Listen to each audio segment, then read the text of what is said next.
If you could just confirm for me that that's on now and ready to go. Yes, we can see your screen. All right. Perfect. Okay, good morning, colleagues. My sincere apologies on that delay in getting connected to you, and thank you for your patience as I just tidied up this share and getting re-familiar with my system here on the laptop. So I'll be talking briefly about just hearing loss and some perspective for the neurosciences. This has been quite a journey for me. See if I'm able to just progress my slides. There you go. So as it's Friday, we're going to take a little bit of a flashback to how my journey began with hearing loss and hearing impairment. A few years ago, well, maybe not so few, but many years ago, I was a few years ago, I was a medical student. And during that time as a medical student, I had the privilege of visiting an outreach clinic during my 2 weeks of ENT. And during that time, we were able to clean out some ears and explore some patients that were waiting for this much awaited visit that only took place, I think, once a month in that area. And as students, we had the privilege of being able to go along. And really, I was just overwhelmed by how easy it seemed to be able to fix a person's problems. You know, there were patients who got there and all they had was a little bit of wax in their ear. And with that, I was able to clean out the ear and suddenly the patient was happy and healthy, and it just seemed like such a wonderful fit for me. I was one of those children that loved to play with Lego, loved to build things, draw things, make art. And as a result, this sounded like something that really resonated with me as a potential career. And I know all of us who've been on these career journeys have taken different pathways to being there. But for me, the idea that I could go in and fix someone, I suppose, and have them come out of the other end happy was really something that felt like a good fit. It took me a while to realize that this wasn't quite the case, but be that as it may, I did at that stage really think that this was something that would align with me. And so off I went to go and study ENT and become a registrar. And during my time as a registrar, I also had the privilege of witnessing a cochlear implant switch on. Now, this is an amazing thing. If you've ever had the chance to Google it, or you're ever feeling a little bit down and you YouTube a cochlear implant switch on for a child, it's the most amazing thing where you have a child who's never had exposure to sound, now being able to hear for the first time. And it really is moving. And I just thought, well, this really is something I can do. This is something that works for me. This is something that I can help with. And I want to be part of this journey. Little did I know that there was so much more to this than what I thought it was. So what is hearing? Well, when we start out at medical school, we're often taught about this, right? The external ear, the internal ear. We learn about the middle ear and the ossicles that transmit sound as it travels along. We even sometimes learn about this beautiful structure called the cochlear, where we can transmit this wave, this traveling wave that travels along this beautifully designed inner ear, the basilar membrane, which is so beautifully designed that it actually has this tonotopic arrangement where each part of it resonates very specifically with certain frequencies of sound that come through. And so, for example, at the base of the membrane, you've got these high frequencies, and at the apex, you're able to be tuned to low frequencies. Now, this is truly design at its most miraculous. Very similar to a piano key. But instead of just the 48 or 88 keys that one sees on a piano, here you're looking at frequencies ranging from 20 to 20,000 hertz. So that truly is absolutely incredible. Now, if we get really, really fancy and we start learning more, and as we progress in our understanding of it, and perhaps the neuroscientists who have joined us today are even better at this than I am, is understanding that the auditory pathway doesn't actually end at the ear. In fact, there is a whole system that travels through the brainstem, the midbrain, on into the auditory cortex, and then that is processed. So sound is one part of it. But if we were actually to unpack this, hearing takes place at the brain. And one of the most beautiful descriptions I've heard for this is the idea that the ear and all those structures are simply a conduit to the brain where the hearing actually takes place, a highway, if so to speak. So a lot of the problems that I thought I would be able to assist with were problems that are, traffic jams, a flat tire, a little bit of waterlogging on the roads, things that you can go in and resolve, hopefully many a time. But as I've grown on my journey in otology and in actually managing patients with hearing impairment, I realize more and more that hearing is about a whole lot more than that. Because these patients with a hearing impairment are patients who sit in a world and have to engage with the world around them, engage with the people around them. Hearing is about listening. Hearing is about learning communication. It's about speaking. It's about connecting with people and so many other things.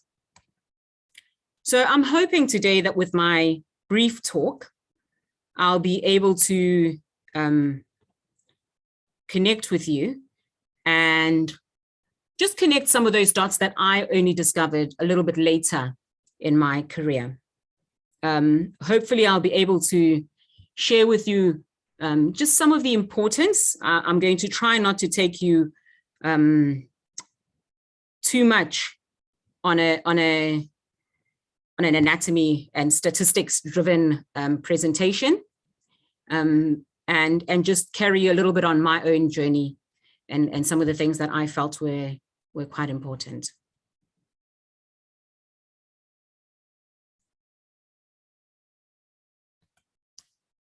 So hearing loss is a crisis, a global crisis, and considered by many to be a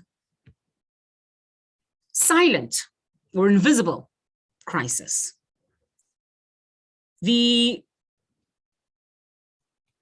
My apologies. It affects 20% of the world's population. Now, this sounds staggering, right? That's 1 in 5 people affected with some degree of hearing loss. And I'll explain this a little bit better later on, but that's everything from a mild hearing loss to a severe or disabling hearing loss. It is the 3rd leading cause of years lived with disability. But as you know, hearing loss can affect us at many stages within our life course. And so within the elderly, for example, it is the first and most significant cause of hearing loss. There is a global rising prevalence of hearing loss. And this is related to multiple factors. So where we sit now, we're just under 1.5 million people, 1.5 billion people on the world have some degree of hearing loss. By the year 2050, we expect that 2.5 billion people will have hearing loss. What is most tragic is that almost 1 million of these will be people, young people currently, who are simply at risk due to unsafe listening practices. Now, of all the people in the world who have hearing loss, the great tragedy for us sitting in places like South Africa is that 80% of those are in low and middle income countries like ours.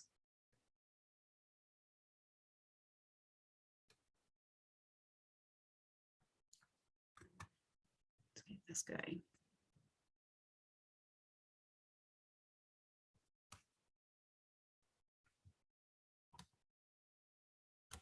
Technology doesn't seem to be my friend today. Apologies. I am sharing, and there you go. Now, within Africa, we are expected to see the greatest percentage increase in the prevalence of persons living with hearing loss. We anticipate that by 2050, about 98 million of the people in Africa will have a disabling hearing loss. Within South Africa, 12 million of our population has hearing loss. That's across all age groups. 6.2% have a moderate or greater hearing loss. And these numbers are significantly skewed when you start looking at children and across different life ages. Now, this is the highest compared to all other world regions. And it's specifically due to poor access and the quality of care. In addition, hearing loss, when untreated, is expensive. In Africa alone, we spend 27 billion in costs for unaddressed hearing loss. And these costs are multifactorial. So that's everything from healthcare, and that is, the child with a discharging ear, but also the elderly patient with dementia. It's education, and in areas like ours, where special education is not easily available, these costs are actually really difficult to calculate. But in a system where there are some special education facilities, you're speaking about those special educational schools and accessories and adjuncts therein. More significantly, in a place like ours, is the loss of productivity. So this is both ends of the spectrum. This is the child who is unable to complete schooling, who is not able to complete high school, therefore unable to enter a higher tier of the workforce, and ultimately, therefore, is capped in terms of their economic returns in the future, but also the adult who loses their hearing progressively and is unable to be employable and is unable to be productive. The societal costs are always the most significant, but also very difficult to calculate. Now, in areas like ours, this often speaks to things such as the third-party disability that might be suffered. So the parent who has to stop work, or the caregiver who needs to stop work to be able to attend to a healthcare problem with the child, or stay at home to look after somebody who is unable to look after themselves. So as we talk through some of these things, we need to understand that there are impacts and burdens well beyond ours. Sorry, Andile, I think we lost your slides.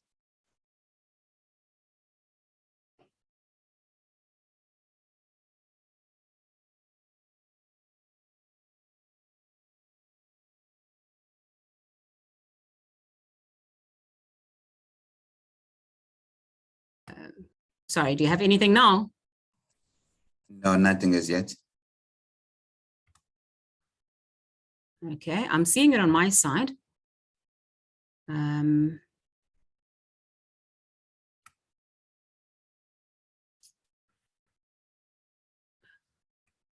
Dear. Let me just figure this out. I don't know if it's a cable setting.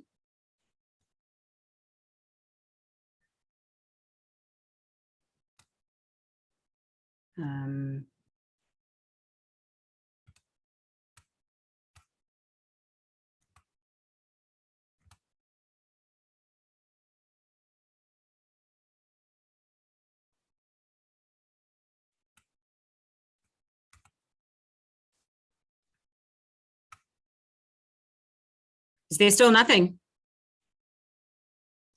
No, nothing as yet. Okay. Andile, maybe stop sharing, press the stop sharing button and then reshare. Is it still, are you seeing anything now? No, we're just seeing your picture. Okay.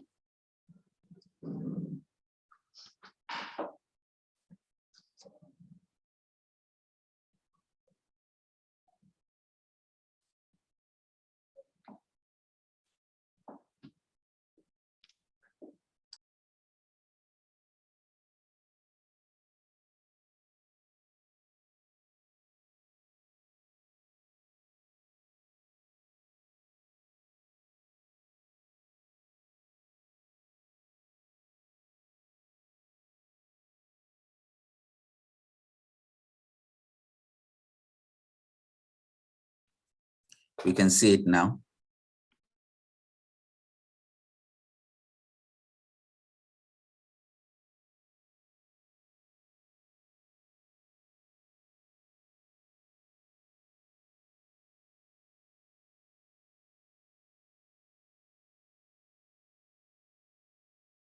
Are we back on now?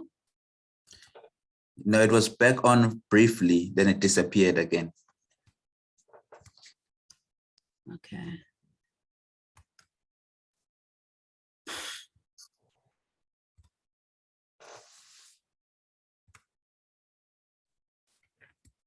Sorry, I'm trying to see this Zoom and the presentation here.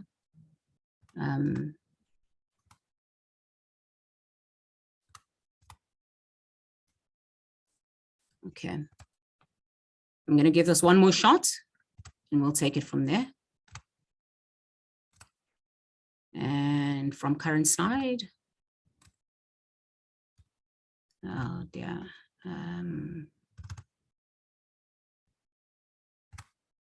Is that on?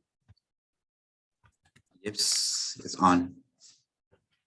Okay. My apologies, dear colleagues. I'm not sure what's happening today. I don't usually have this much trouble with the technology.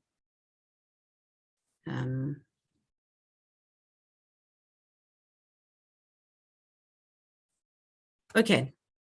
So some of what I've mentioned, I'm not sure where we were here, if I remember. Okay. So some of what I've mentioned and the statistics that we usually speak of will speak to degrees of hearing loss. And so when we talk about disabling hearing loss or mild to moderate hearing loss, it's often quite difficult for us to understand what this means in practice. So on my left here, on your left, what you see is a typical audiogram plot. I'm not going to ask you to understand or interpret this by any means. But what I think is important is just to have a look at this and see if you can. I don't know if my pointer will work, and I'm a little bit nervous now about fiddling with too many things.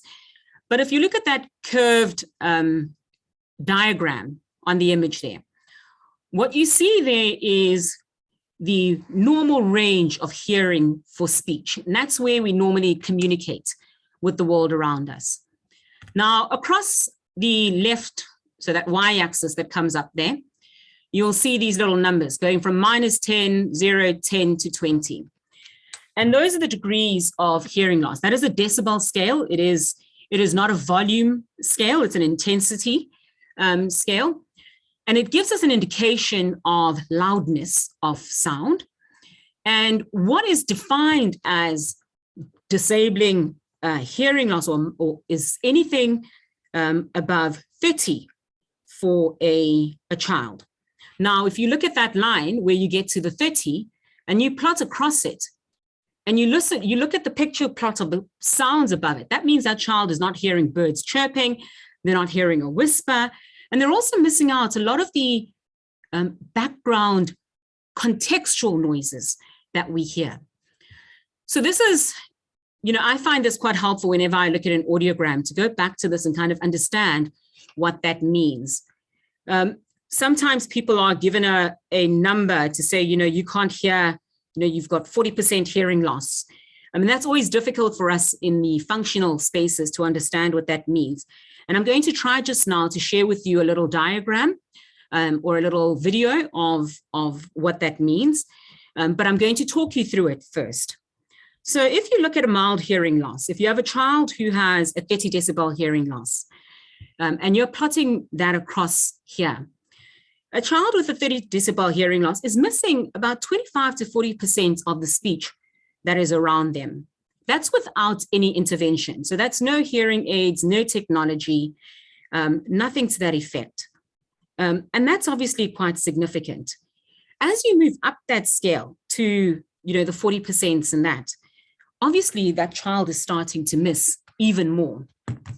Now, by the time you get to what is defined as a moderate to severe hearing loss, you'll realize that your ability to perceive almost anything in the environment around you is near completely lost.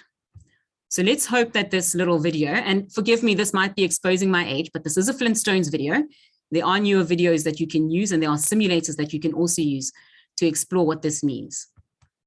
1, 2, 3, 4, 5, 6, 7. Aha! You're on my apartment building on Granite Avenue. You owe me $300. Get it? So I'm just going to stop there for a moment, and I'm going to ask that as this plays again, and I'm going to rewind it a little bit, hopefully, but as this plays again, this is a simulation of a hearing loss. So what you might realize is that you're tempted to adjust the volume on your system. So please don't do that. Just allow me to indulge me a little bit in trying to understand what these degrees of hearing loss mean for the patients around us. 1, 2, 3, 4, 5, 6, 7. Aha! You're on my apartment building on Granite Avenue. You owe me $300. Get it up? Fred, take it easy. It's only a game. Wilma, I'm just like them big tycoons. I play to win. Now, Barney, pay up or get out of the game. Put your books. That's $1 and 2 to go. Then it's your turn. I don't have any more money to lose it. You got it all. Then I'll take the mortgage on your overcoat. Come on, it's the night. Come on, don't just sit there like a dummy. I will not have you talking that way to our girl. Come on, Barney. I think we better go help. So if you could just, were you able to hear that? I hope so. Yes. Great, thank you very much. Now, whilst that's a really, for me at least, profound explanation of what the patients around us are living with, what was quite interesting for me, and I'm going to play this little middle segment again, is what is considered mild, in other words, non-disabling, and what that means functionally or in terms of our access to interventions is that a lot of these patients are therefore excluded from accessing some of the interventions that are traditionally reserved. Now, Barney, pay up or get out of the game. Put your books. That's $1 and 2 to go. Then it's your turn. I don't have any more money to lose it. You got it all. Then I'll take the mortgage on your overcoat. Okay, so as we move on, just a little bit of a diagrammatic reference. People often compare a lot of the visual issues that patients have with some of the hearing problems that can be encountered, but it's not quite as straightforward as that. Often visual impairment is just a kind of progressive, and it starts in one spectrum and moves across, but hearing impairment, depending on its cause, can often be a lot more patchy. There are many, many causes of hearing loss, and I'm not going to go through all of them with you now, except to say that in general, more than 60% of these, if you look through this list, are treatable, and in fact, many times preventable. And if you think through that, in South Africa in particular, and amongst the pediatric population, we estimate that as many as 80% of the causes of hearing loss are actually preventable or treatable. Now, if you look in our population here, our pediatric population, and we look at the population that has a hearing impairment, we're looking at about 20% of our children in this province of multiple causes, right? And for those children, those are children who, if they have a more mild or moderate hearing loss, may actually be developing speech, albeit impaired. Many of those children actually have reasonable school attendance and struggle only once they get a little bit later on into the school career, when they start struggling with academic output. And sadly, because of the way in which we address or the gaps in our ability to screen and intervene for these children, we often do miss this. Now, what's also important is that of the adults with the hearing loss, about a quarter of those develop their hearing loss in childhood. And again, the same statement applies, that many of these were patients who could have actually had an intervention or a treatment that would have mitigated for that. I think we've already covered that. Now, this all sounds rather depressing, I think. It's the most common sensory disability, the third greatest contributor to the global burden of disease. And with so many things that we need to be doing, I mean, where does one really, really start?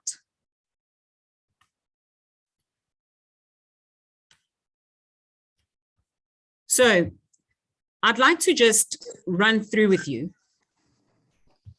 some of these. Sorry, Andile. I think we lost your slides again. Oh, goodness me. Okay.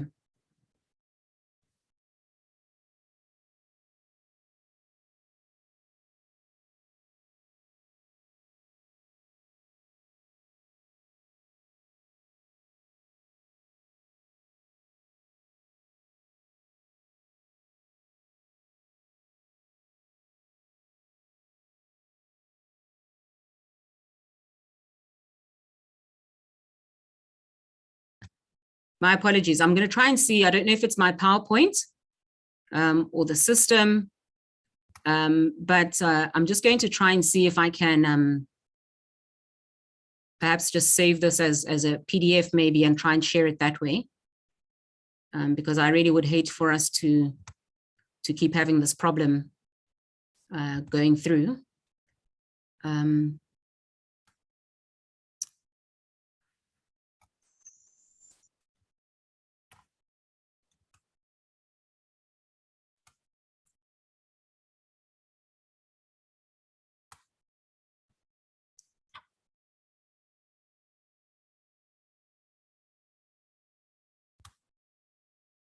It's about 40% done.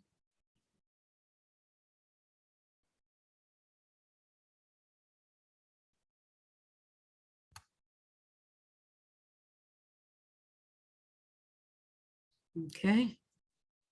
I'm hoping that's done now and it's not going to give us too many more problems.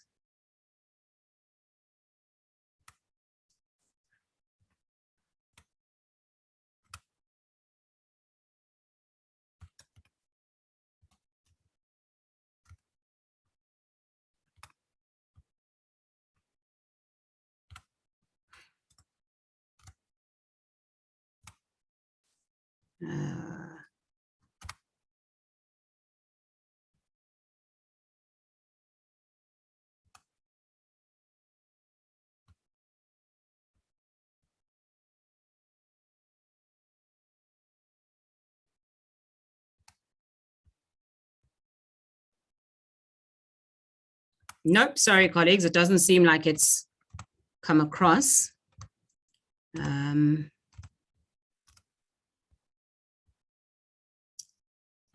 I think perhaps what I'll do, if you don't mind, just to allow us to proceed, is I'll dear. It just seems to have just lost a lot of the content now.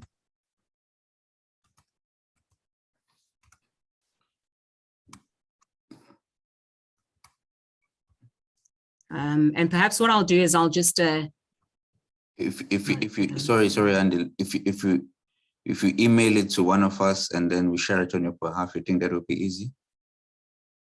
Let me try that now.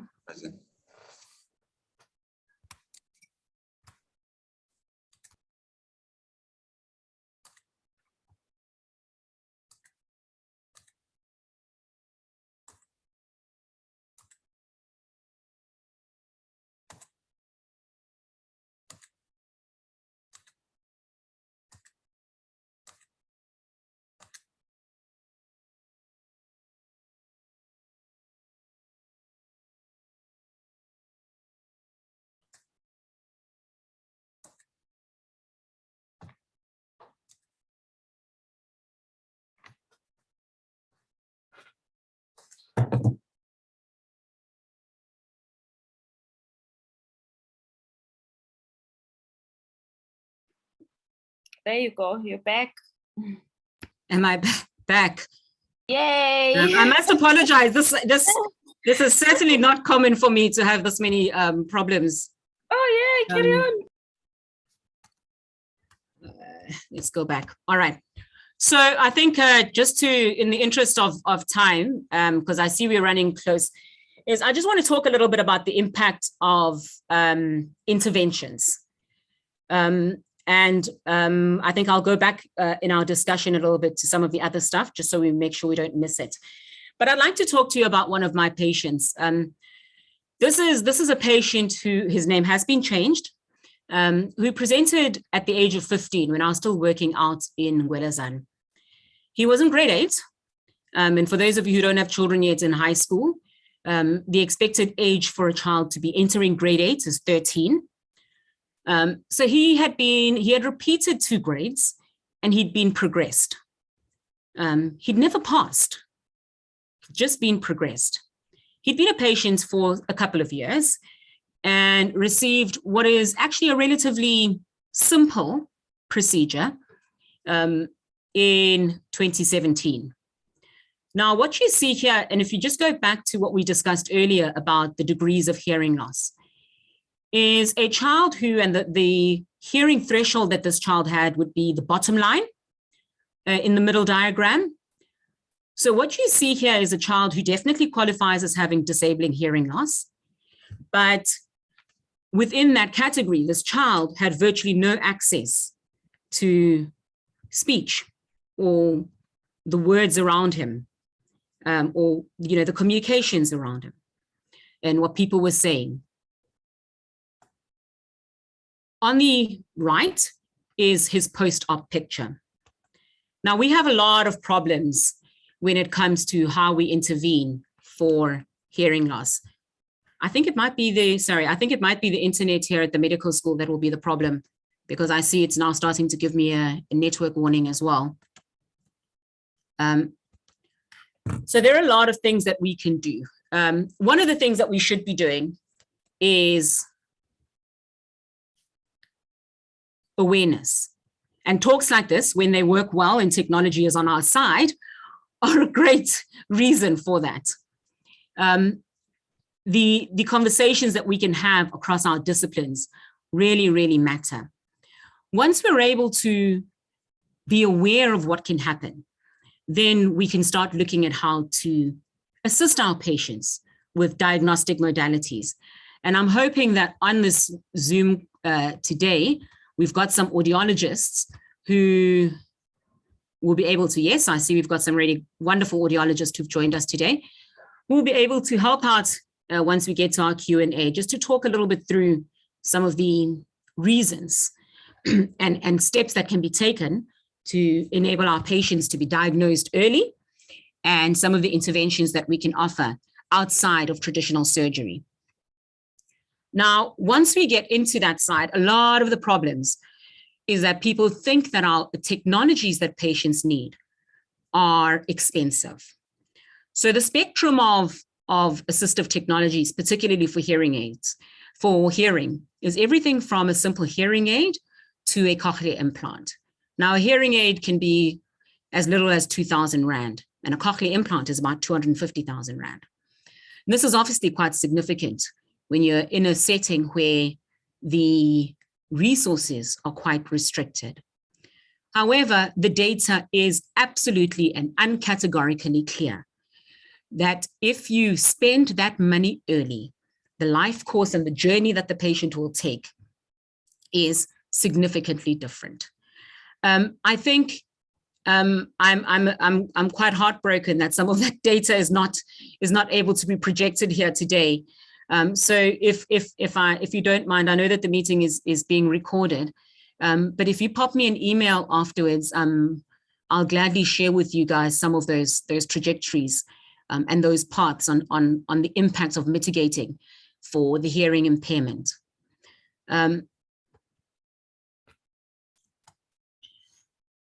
See, it's not moving again now.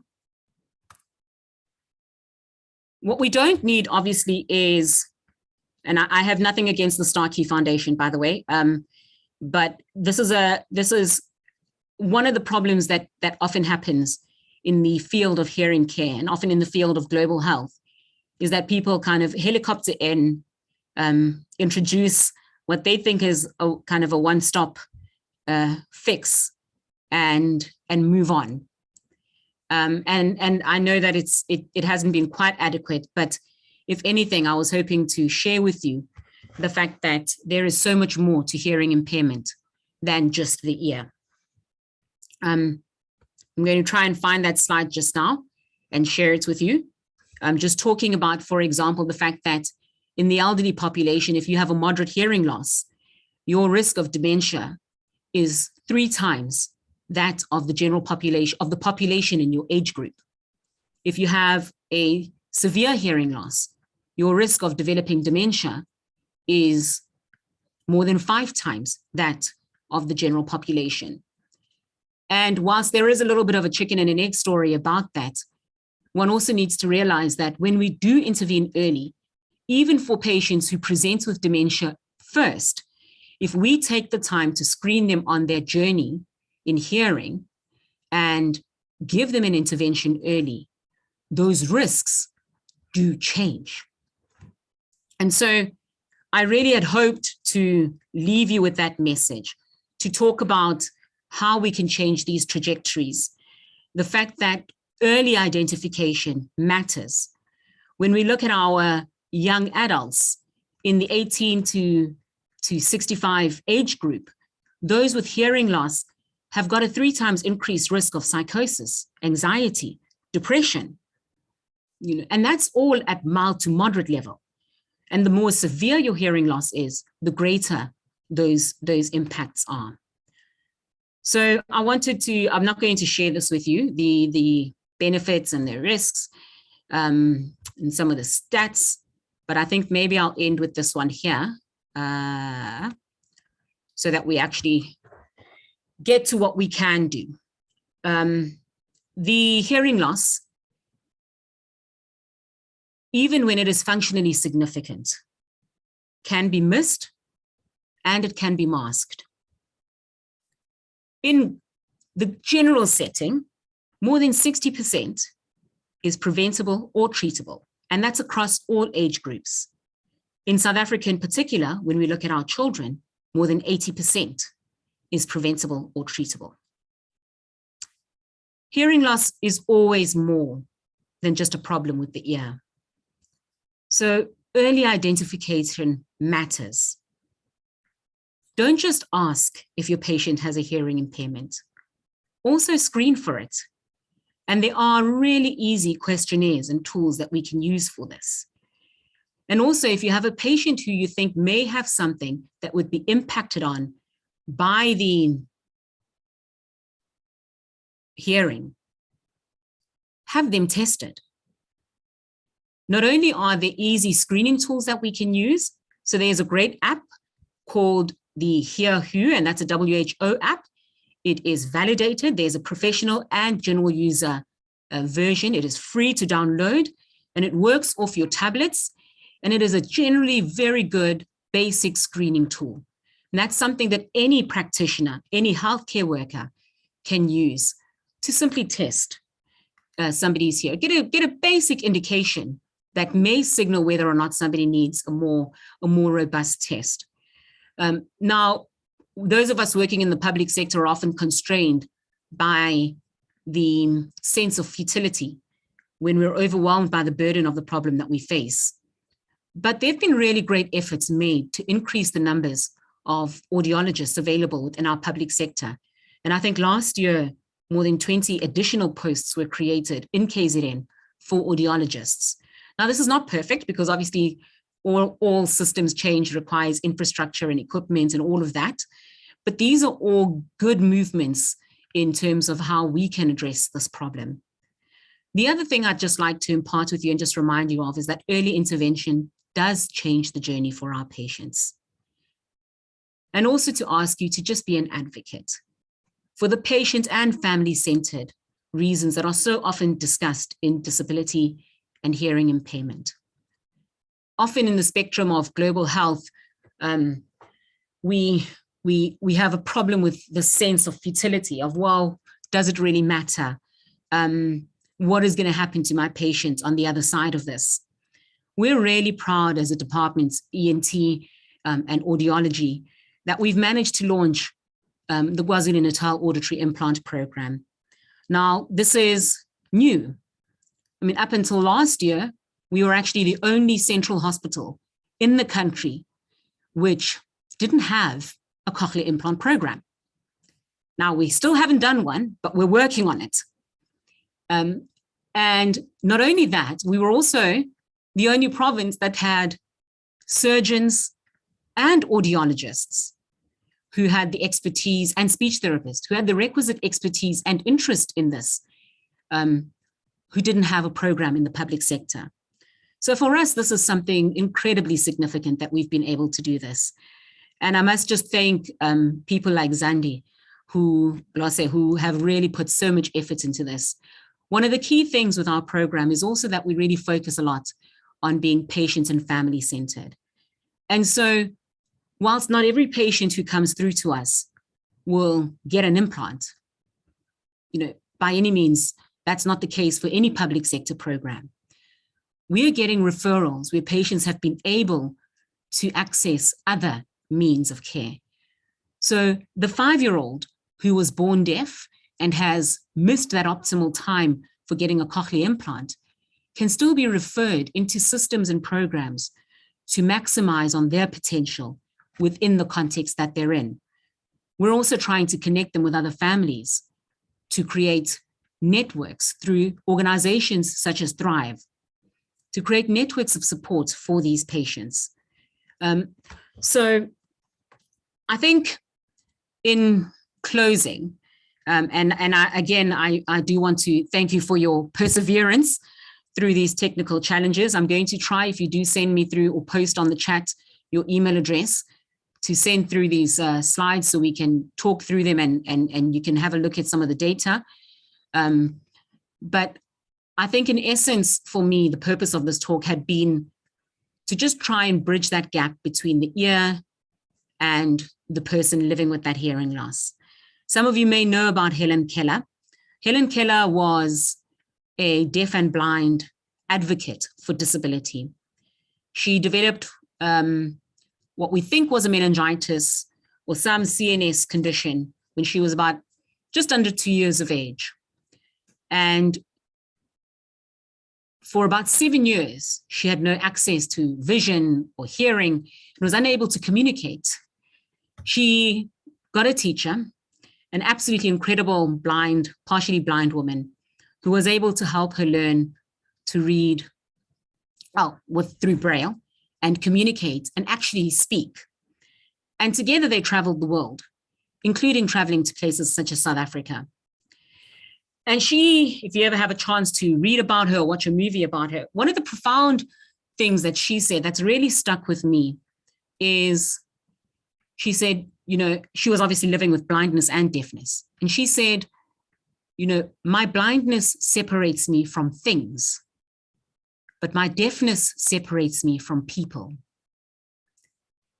And when we look at a lot of the neuropsychiatric conditions, from psychosis to dementia to anxiety and depression, when we look at some of the ways in which conditions affecting our brains affect our ability to engage with the world around us, think of how much more confounded those are when you can't even communicate.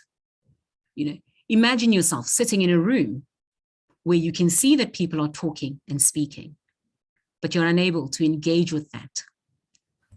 So on that note, I am going to end there. Once again, thank you very much for your perseverance through this talk. I want to sincerely apologize for some of that, but I think we'll move on to a Q&A, and maybe what I can do is, if there are specific aspects of questions that I can answer through showing specific slides, then I'll do that.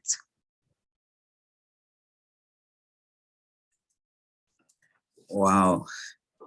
Thank you, Dr. Sibiya. That was a tour de force presentation, it's excellent. You brought up many aspects, which I think the people in this group who have joined this webinar will have a lot of questions to ask you and make comments. Before I think we move on to questions, do you think we should just get a quick comment from the audiologist that is here in the in the webinar, just to comment on the whole aspects of screening of patients for hearing impairment and the challenges that we experience, especially in the public sector, and on your presentation. Thanks. Yeah, I think that would be great. Zandile, if I can ask you please to speak, perhaps not so much. So Zandile is not based within the public sector. She's with the university and in the private sector.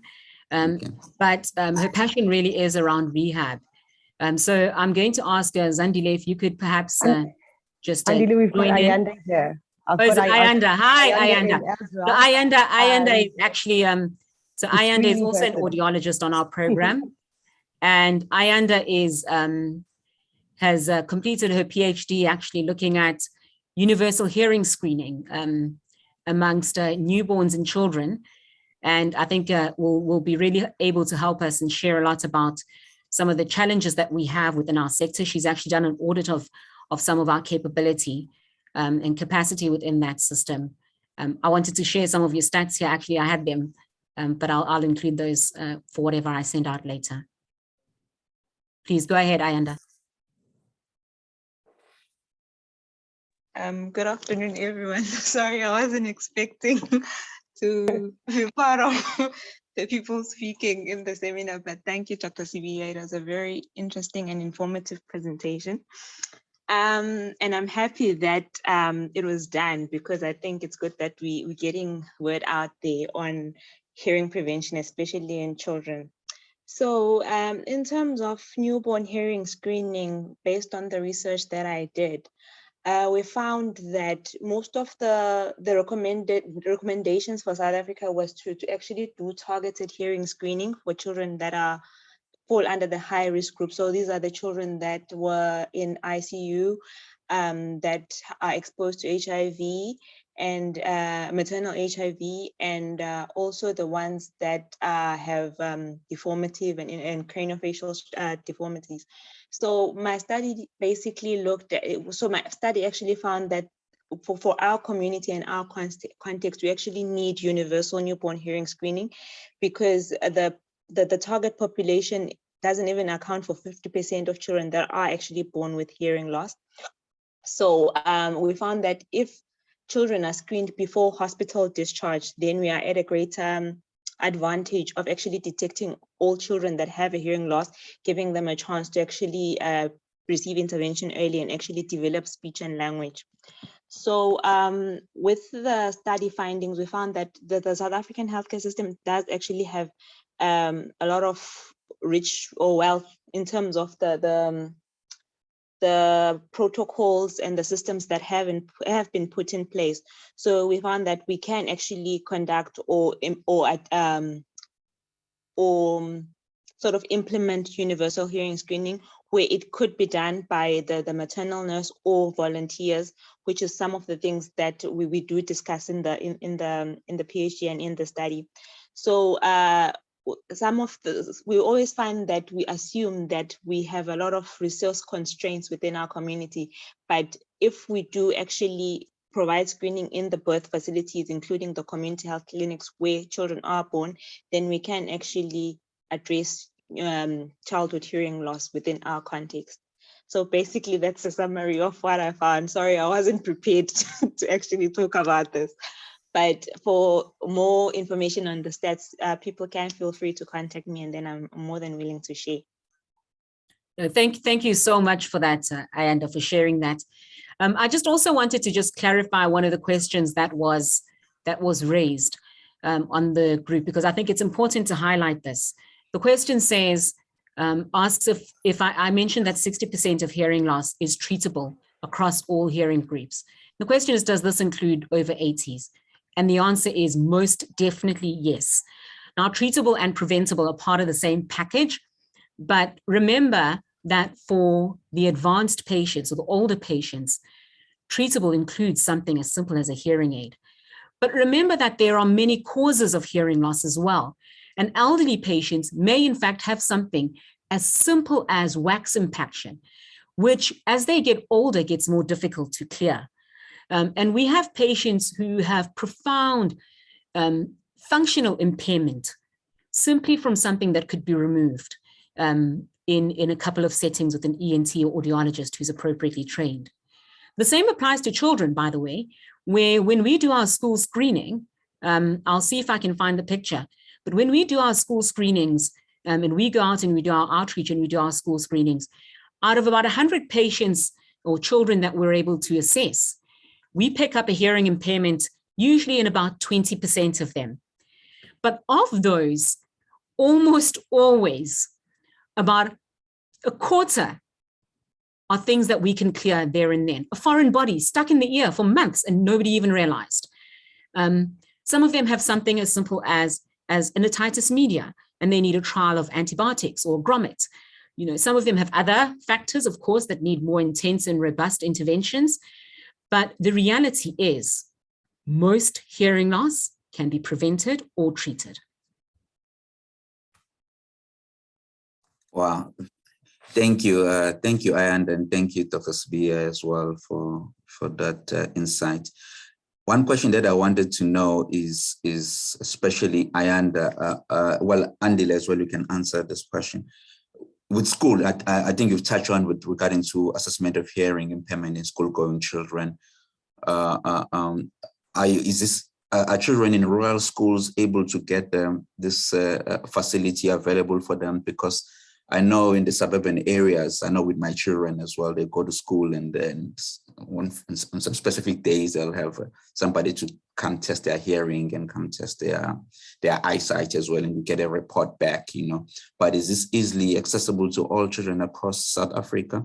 And what are the challenges, you know, or is it only affordable or accessible? I mean, my children go to a public school as well. It's not even a private school, but it's in a suburban area, but they're able to get those facilities. What about in the townships and the rural school? Is there a program that addresses that?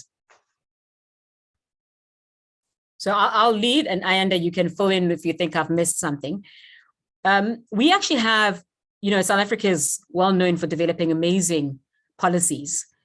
And we've actually got a policy document called the Integrated School Health Program, which is an amazing policy which looks at all factors affecting schooling and attainment of learning outcomes for children. And that policy actually defines within it hearing screening as a rule. But unfortunately, for many reasons, and resources is just one of the factors, resource constraints, is that it hasn't been implemented. So this is supposed to be run by a school nurse or district nurse, and it's actually a combined document, which is really important, a combined document between the Department of Social Development, the Department of Education, and the Department of Health, and speaks to many aspects of the care of children with hearing impairment. Now, of not just hearing impairment, my apologies, but children who are in schools. And unfortunately, when this was audited, I mean, in a province like Gauteng, which is far better than we are, nearly 60% of the schools didn't even have a school health nurse allocated to them who was able to do hearing screening. So there are definitely a lot of gaps.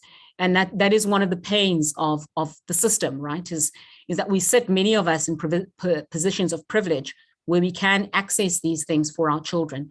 But many of our children in the most needy environments don't have that care. Ayanda, do you want to add on that? No, I think you've covered it. You've covered it well. So, usually the screening that happens in schools, especially in rural schools, usually happens at the moment because the policy hasn't been implemented. It happens based on the initiatives taken by the audiologists within that community, like during their community outreach. But they're not usually going to the schools, but usually requests for referrals to be made to the local clinic. So those are some of the hiccups that we do have in the system of implementation. But there's nothing else to cover from what you had touched on, Dr. Sibiya. Okay, no, thank you. I'll just read some few questions on the chat. This one is from Chitin Jofu. Is there a chance that one day hearing aids can be supplied by the public sector? Some medical aids say you can have another set after 4 to 5 years. Is it years? I think that's Chitin Jofu. So thank you very much for that question. The reality is hearing aids are available in the public sector. without a doubt. Obviously, the spectrum of options available is less than that available through the private sector. However, we are able to offer our patients hearing aids. In fact, we're able to offer a range of hearing aids to those patients in the public sector, and even some implantable devices. Part of the challenge has been in the past, the budgets allocated towards assistive devices. And so the waiting time for patients can often be quite significant, and people will struggle with that. But we definitely do have patients able to get hearing aids within the public sector.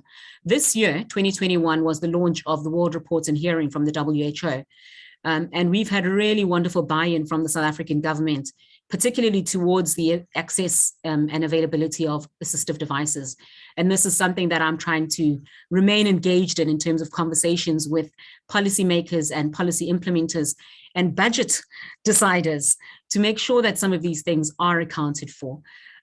So we definitely do have them. You can access them. They're available at all levels of care within our public healthcare system, from the district to regional and tertiary units, where there is an audiologist available who can assist with that. There are rules even within the public sector, though, about that, and that's something that can be discussed and engaged with your audiologist once you get to that level. The other part of that is that hearing aids are not a fix-all. So just remember that they're a very important and critical part of this, but they're not the end of care or the only step in care.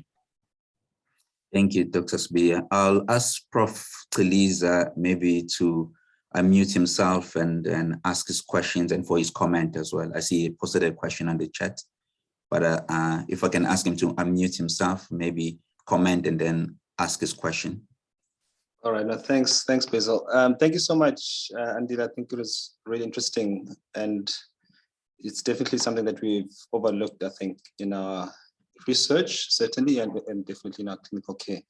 So my question was about just the risk. Why does the impaired hearing loss increase risk towards, psychosis specifically?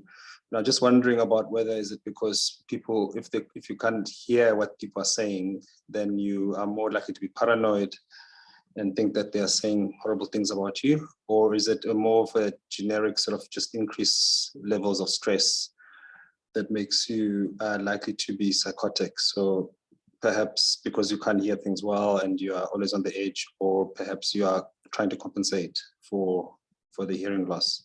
I just wanted to hear what kind of mechanisms are there that kind of bridge the gap between hearing loss and psychosis. Thanks. So I think that's an excellent question. I think in reality that hasn't been answered, and one of the reasons it hasn't been answered is that even as recently as 2019, if you look at some of the biggest studies on psychosis or schizophrenia, or even if you just look at hearing loss patients, there aren't enough studies that are linking the two and able to explore kind of a causative relationship. What is understood is that there are some things that are similar. So definitely some of the genetic factors that are responsible for psychosis, some of the medical causes of psychosis and schizophrenia would affect both the brain, obviously, in general, and those parts of the brain, but also components of that auditory pathway, if you explore it from the inner ear all the way through to the temporal lobe. So there are definitely some similar causative factors that align. But on the other end of that, what you've mentioned is also very true, which is that when you have a hearing impairment, and particularly if it is progressive, and so you're developing, and so the highest risk group actually is those with acquired hearing loss, and those are people who are developing hearing loss after they've had it. And those are often patients who, if it is progressive and slow, may not realize that they have a hearing impairment. And so definitely what you've said around the paranoia has been reported. In addition to that, it is the social separation and isolation, and those are also risk factors, even independent of hearing impairment, for schizophrenia, psychosis, anxiety, and depression. So there are a lot of things there. I think I'm quite excited about where we can explore this. I mean, one of the things that really excites me about these conversations that we're able to have is that I'm a big dreamer. And I love the idea of being able to connect dots between different disciplines and domains. And so any opportunity for us to explore and understand this further, for me, is really exciting. And I know I've got a whole list of potential research topics that one could do. But I know that there may be somebody sitting out there listening who's also got ideas on what we could research. And there's so much we could explore, from working with educationalists to traditional healers, to neuroscientists, psychiatrists such as yourself, and neurosurgeons around some of these connections and understanding that better. Thank you, Dr. Sibiya. Any other questions? I see Andile Shezi as well has put something on the chats. Maybe you want to speak to it, Andile? Sorry.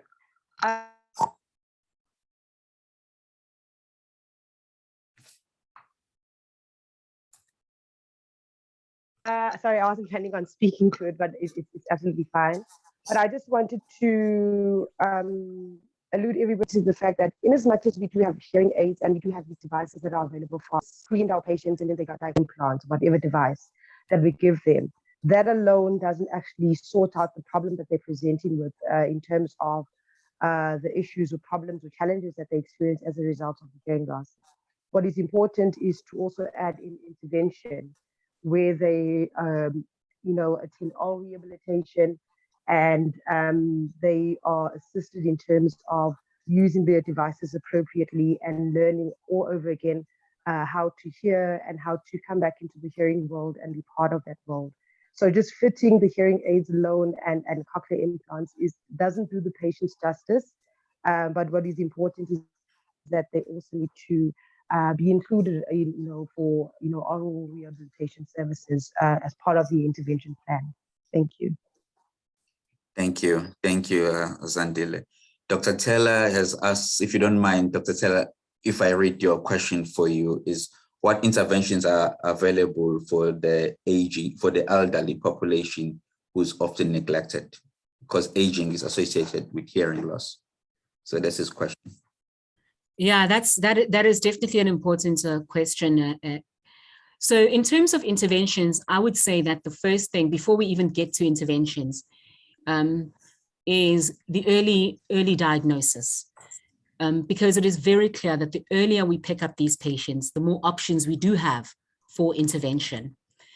The interventions would depend, again, on what the cause is, and the causes are a myriad.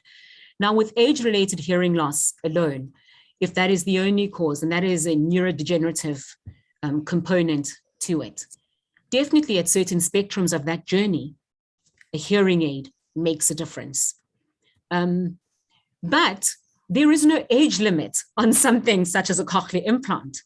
So there are patients in not just around the world, but even in South Africa, who are over 70, who've been able to get cochlear implants with really profound quality of life benefits.